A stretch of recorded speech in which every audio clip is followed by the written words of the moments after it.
에레미야해가 3장입니다.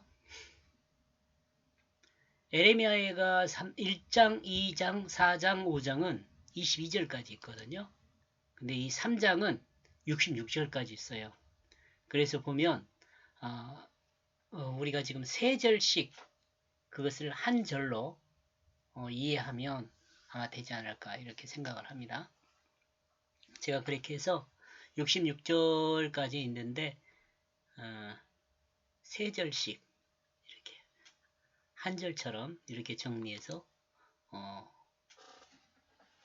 공부를 해보기로 하겠습니다. 1절에서 3절요. 여호와의 노하신 매로 인하여 고난당한 자는 내로다. 나를 이끌어 흑암에 행하고 광명에 행치 않게 하셨으며 종일토록 손을 돌이켜 자주자주 나를 치시도다. 내가 그 사람이다. 여호와의 진노의 막대기로 고난당했던 그는 나를 인도하였다. 그러므로 그는 흑암에서 인도하고 있다. 그러나 빛은 아니다. 확실히 그는 그의 손으로 나를 돌이켜 회복시킨다. 그 모든 날에. 설명이 될 거니까 한번 가봅시다. 제목, 그는 나를 회복시킨다.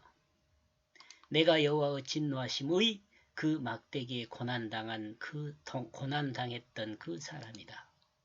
그는 나를 인도하였다. 그는 흑암에서 인도하고 있다. 그러나 빛은 아니다. 그는 확실히 그의 손으로 그 모든 날에 나를 돌이켜 회복시킨다. 하나님의 사람이 죄를 범하였습니다. 그러므로 여호와의 진노하심이 그 회초리에 그 고난을 당했습니다. 그러므로 여호와의 진노하심에 그 회초리에 그 고난을 당했습니다. 그러므로 그는 여호와의 진노하심에 그 회초리에 그 고난을 당한 것입니다. 이는 자기 백성을 하나님이 간섭하신 것입니다. 하나님이 자기 백성을 이같이 간섭함으로 이방이 보고 두려워하게 됩니다. 하나님은 하나님의 백성을 절기에 부르신 것 같이 부르실 때 주변은 두려워하고 있습니다. 여기 1절 내가 그 사람이다. 이 고난당한 그 사람이라 이 말이죠. 막대기로, 이 막대기가 제가 그런 이야기 했잖아요. 막대기는 회초리와 같다고. 그리고 지팡이는 그 짚고 일어설 수 있는, 의지할 수 있는 힘이 되지오는 그런 것을 말할 때 지팡이라고 말하고요. 이것만 생각하면 되겠죠? 우리가 하나님 말씀을 벗어나면 흑암에 있게 돼요. 그 흑암에서 빛으로 인도하는 것이 아니라 흑암에서 빛을 비추면 인도를 받을 것 같지만 손으로 잡아서 이끌어내 주신다. 그런 의미를 담고 있습니다. 확실히 그의 손으로 나를 돌이켜 회복시킨다. 그 모든 날에.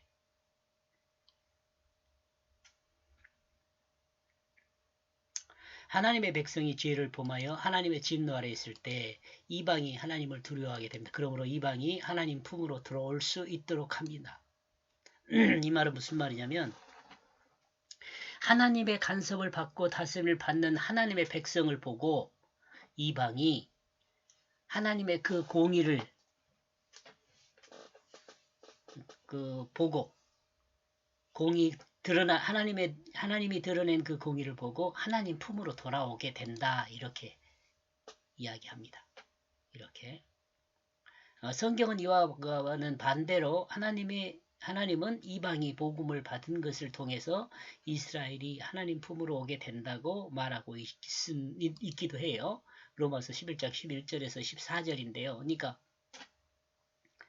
이스라엘을 다스리는 것을 본 이방이 하나님 품으로 돌아오게 되고 또 하나님 품으로 돌아오는 그 이방을 보고 하나님의 백성이 하나님 품으로 돌아오게 된다. 그런 거죠.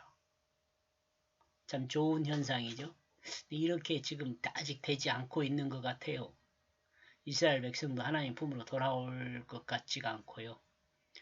또 이스라엘이 그렇게 패망하고 어려운 상황에 있는데도 우리 이방들은 하나님 품에 돌아온 것 같지만 실질적으로 사는 것을 보면 아직 그 이스라엘 백성이 광야에 사는 것과 같은 삶을 살고 있어요. 이게 무슨 말이냐면 이스라엘 백성이 애굽에서 나올 때 애굽의 그 종의 근성을 다 새롭게 광야에서 버리고 이 이스라엘 가나안에서 새롭게 하나님 백성으로 살아야 하는데 이 이방이 하나님 품으로 들어와서도 똑같이 산다는 거죠. 이 이스라엘 백성이 애굽에서 광야로 나왔을 때 그 애굽의 풍습을 그대로 갖고 있었던 것처럼 이방인인 우리가 하나님 품으로 돌아왔는데 그 옛날 이방 습성을 그대로 갖고 있는 거죠. 이 앞번에도 제가 말씀드렸지만은 하나님을 믿는데 유교를 믿는 것 같이 하나님을 믿어요. 불교를 믿는 것 같이 하나님을 믿어요.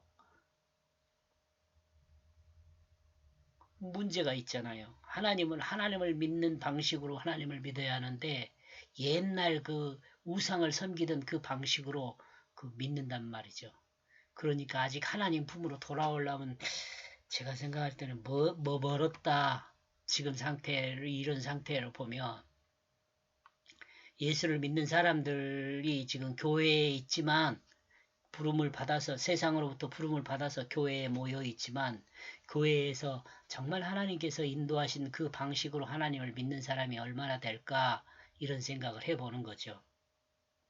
또 목사님들이 과연 얼마나 성경이 말하는 하나님 믿는 방식, 하나님을 아는 방식, 하나님이 인도하는 그 방식으로 인도해 주고 있는가 이런 것도 좀 생각해 보고요. 마치 그 단골레 믿는 것 같이 무당을 섬기는 것 같이 혹시 그 기복신앙적으로 믿고 있는 것은 아닌가, 이 땅에서 잘 먹고 잘 살라고 예수 믿는 것은 아닌가 이런 여러 가지 생각들을 하게 됩니다.